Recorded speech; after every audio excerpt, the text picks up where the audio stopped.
Pride and Prejudice, by Jane Austen. Chapter 34.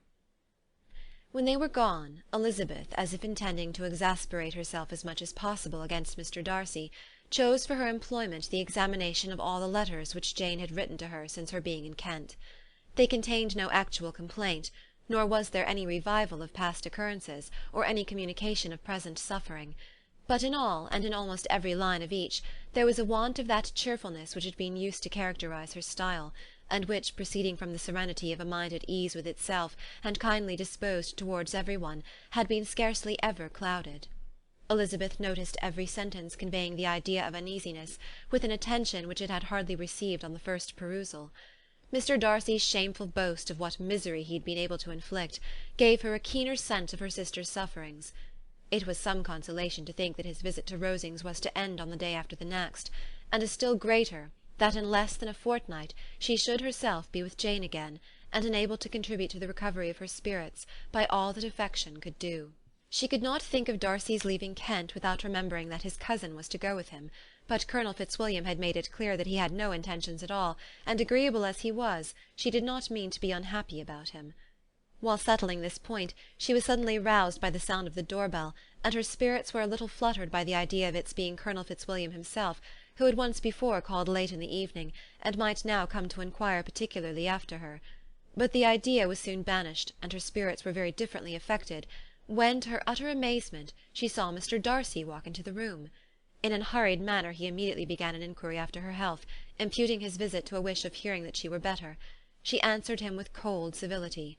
He sat down for a few moments, and then getting up, walked about the room. Elizabeth was surprised, but said not a word. After a silence of several minutes, he came towards her in an agitated manner, and thus began. "In vain I have struggled. It will not do.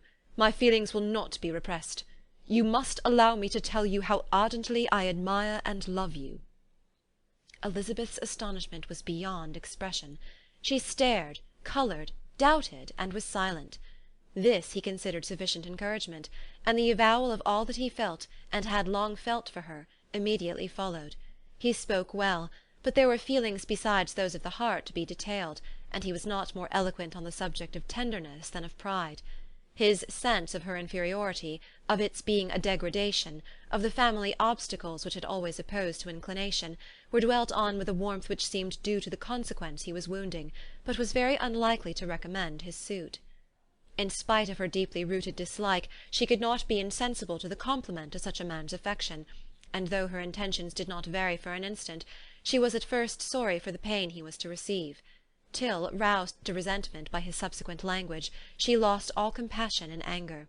She tried, however, to compose herself to answer him with patience, when he should have done. He concluded with representing to her the strength of that attachment which, in spite of all his endeavours, he had found impossible to conquer, and with expressing his hope that it would now be rewarded by her acceptance of his hand.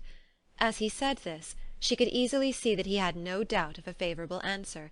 He spoke of apprehension and anxiety, but his countenance expressed real security.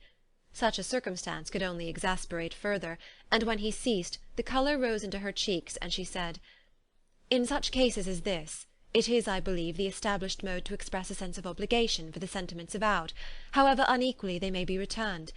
It is natural that obligation should be felt, and if I could feel gratitude, I would now thank you. But I cannot. I have never desired your good opinion, and you have certainly bestowed it most unwillingly. I am sorry to have occasioned pain to any one.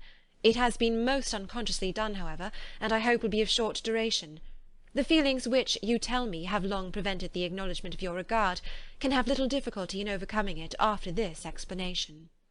Mr. Darcy, who was leaning against the mantelpiece with his eyes fixed on her face, seemed to catch her words with no less resentment than surprise. His complexion became pale with anger, and the disturbance of his mind was visible in every feature. He was struggling for the appearance of composure, and would not open his lips till he believed himself to have attained it. The pause was to Elizabeth's feelings dreadful. At length, with a voice of forced calmness, he said, "And this is all the reply which I am to have the honour of expecting? I might perhaps wish to be informed why, with so little endeavour at civility, I am thus rejected, but it is of small importance." "I might as well inquire," replied she, Why, with so evident a desire of offending and insulting me, you chose to tell me that you liked me against your will, against your reason, and even against your character. Was not this some excuse for incivility, if I was incivil? But I have other provocations. You know I have. Had not my feelings decided against you, had they been indifferent, or had they even been favourable, do you think that any consideration would tempt me to accept the man who has been the means of ruining, perhaps for ever, the happiness of a most beloved sister?" As she pronounced these words, Mr. Darcy changed colour, but the emotion was short, and he listened without attempting to interrupt her while she continued. "I have every reason in the world to think ill of you. No motive can excuse the unjust and ungenerous part you acted there.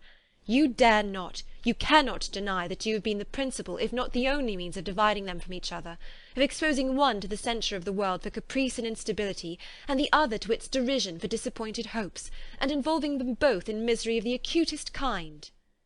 She paused, and saw with no slight indignation that he was listening with an air which proved him wholly unmoved by any feeling of remorse. He even looked at her with a smile of affected incredulity. "Can you deny that you have done it?" she repeated. With assumed tranquillity he then replied, "I have no wish of denying that I did everything in my power to separate my friend from your sister, or that I rejoice in my success. Towards him I have been kinder than towards myself." Elizabeth disdained the appearance of noticing this civil reflection, but its meaning did not escape, nor was it likely to conciliate her. "But it is not merely this affair," she continued, "on which my dislike is founded. Long before it had even taken place, my opinion of you was decided. Your character was unfolded in the recital which I received many months ago from Mr. Wickham. On this subject, what can you have to say? In what imaginary act of friendship can you here defend yourself? Or under what misrepresentation can you here impose upon others?" "You take an eager interest in that gentleman's concerns?" said Darcy in a less tranquil tone, and with a heightened colour. "Who that knows what his misfortunes have been can help feeling an interest in him?" "His misfortunes?" repeated Darcy contemptuously. "Yes, his misfortunes have been great indeed." "And of your infliction," cried Elizabeth with energy. "You have reduced him to his present state of poverty, comparative poverty. You have withheld the advantages which you must know to have been designed for him. You have deprived the best years of his life of that independence which was no less his due than his desert. You have done all this, and yet you can treat the mention of his misfortune with contempt and ridicule." "And this," cried Darcy, as he walked with quick steps across the room, "is your opinion of me? This is the estimation in which you hold me? I thank you for explaining it so fully. My faults, according to this calculation, are heavy indeed. But perhaps," added he, stopping in his walk and turning towards her, "these offences might have been overlooked, had not your pride been hurt by my honest confession of the scruples that had long prevented my forming any serious design. These bitter accusations might have been suppressed, had I, with greater policy, concealed my struggles, and flattered you into the belief of my being impelled by unqualified, unalloyed inclination, by reason, by reflection, by everything. But disguise of every sort is my abhorrence. Nor am I ashamed of the feelings I related. They were natural and just. Could you expect me to rejoice in the inferiority of your connections? Could I congratulate myself on the hope of relations whose condition in life is so decidedly beneath my own?" Elizabeth felt herself growing more angry every moment, yet she tried to the utmost to speak with composure when she said, "You are mistaken, Mr. Darcy, if you suppose that the mode of your declaration affected me in any other way than as it spared the concern which I might have felt in refusing you, had you behaved in a more gentlemanlike manner." She saw him start at this, but he said nothing, and she continued, "You could not have made the offer of your hand in any possible way that would have tempted me to accept it." Again his astonishment was obvious, and he looked at her with an expression of mingled incredulity and mortification. She went on, "From the very beginning, from the first moment, I may almost say, of my acquaintance with you, your manners, impressing me with the fullest belief of your arrogance, your conceit, and your selfish disdain for the feelings of others, was such as to form the groundwork of disapprobation, on which succeeding events have built so immovable a dislike. And I had not known you a month before I felt that you were the last man in the world whom I could ever be prevailed on to marry." "You have said quite enough, madam. I perfectly comprehend your feelings, and have now only to be ashamed of what my own have been. Forgive me for having taken up so much of your time, and accept my best wishes for your health and happiness." And with these words he hastily left the room, and Elizabeth heard him the next moment open the front door and quit the house. The tumult of her mind was now painfully great.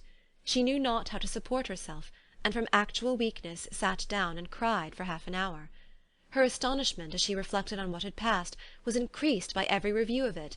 That she should receive an offer of marriage from Mr. Darcy! That he should have been in love with her for so many months!